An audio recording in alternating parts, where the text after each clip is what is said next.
আজকে বানাবো কুলের আচার। কুলের আচার বানানোর জন্য এখানে নিয়ে নিয়েছি 250 গ্রাম কুল। কুলের ডাঁটিগুলো ছাড়িয়ে নেবো। ছাড়ানো হয়ে গেলে কুলটাকে ভালো করে ধুয়ে নেবো। দেখো কুলটা ধোয়া হয়ে গেছে। অন্যদিকে জল গরম করে নিয়ে দিয়ে দেবো গুড়। গুড়টা একটু জাল দিয়ে নেবো।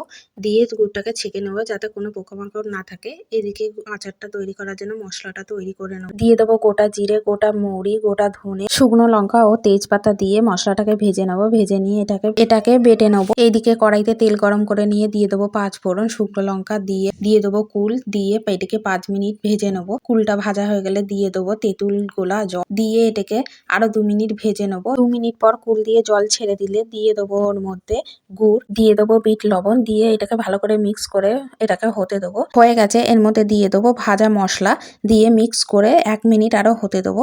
দেখো এটা হয়ে গেছে, এবার এটিকে আমি নামিয়ে নেবো। খুব সহজেই বাড়িতে কুলের আচারটি তৈরি করে নেওয়া যায়। ভিডিওটি ভালো লাগলে সাবস্ক্রাইব করার অনুরোধ রইল।